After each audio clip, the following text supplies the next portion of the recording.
Professor Jega, can you quickly put us, in a matter of minutes, if you can, through the process of what is expected of a voter on that day? Okay, thank you so very much.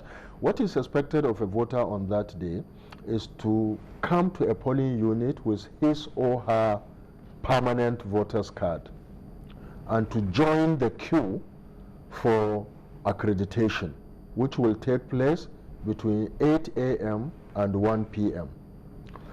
We are going to paste copies of the register outside the voting place, so that when you come, just to make it easier for people, even before you join the queue, you can go and check whether your name is on the register, you know, because some people will go to the wrong polling unit, you know, so it will help people to know that whether they are on the register and whether that is their place.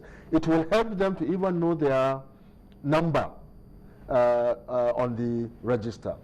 So once you join the queue, you come inside the area demarcated for voting and for accreditation.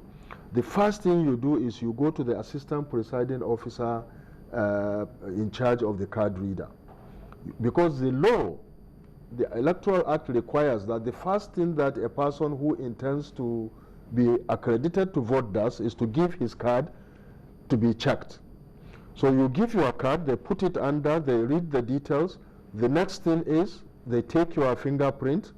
We have advised our electoral APOs to first check these 4 fingers, you know, because if your fingerprint has been captured, it is very likely to be any of these 4 fingers.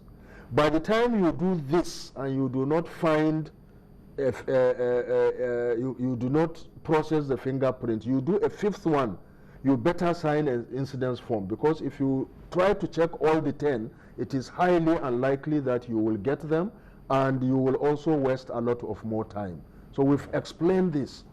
Then the next thing is, after you've been verified, if your fingerprint cannot be read, an incidence form is written. The next thing is to check the register, because there will be a physical register of voters, so that you can be ticked also physically as a backup, as somebody who has been accredited. Then you go and wait until 1:30 p.m. when the queue for voting is will be formed. Then you join the queue for voting.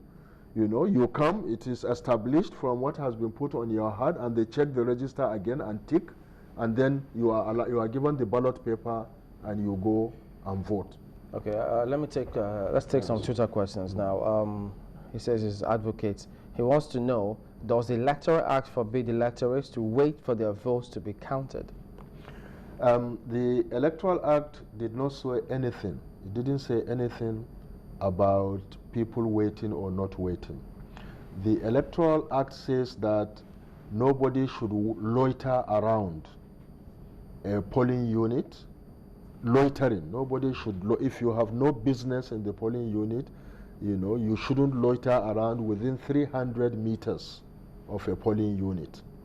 But in our guidelines, we have said that if you have come and you have voted and you want to see what the total result is, you can stay, but you must make sure that you don't do anything that constitutes loitering or an electoral offense for which you can be prosecuted. So, and we did it in 2011, and there was no problem with it. In fact, it added to the credibility of the process. People would go back home satisfied that they know how the results have turned out where they have voted.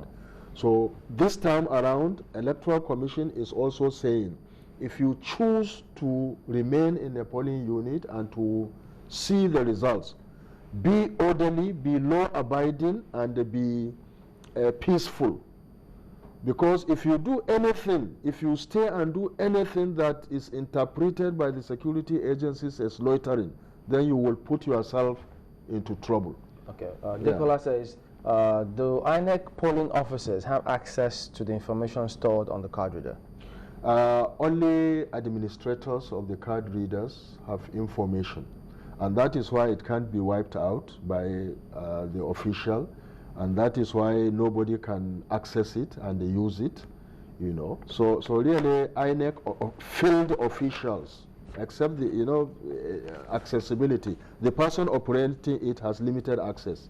He can open it, he can function it to ensure accreditation, but he has no access to where the data is stored, you know, so they can't tamper with it. Well, I'll go back to security very quickly because you mentioned the core members. I know we're out of time. What form of assurance have you gotten concerning their safety?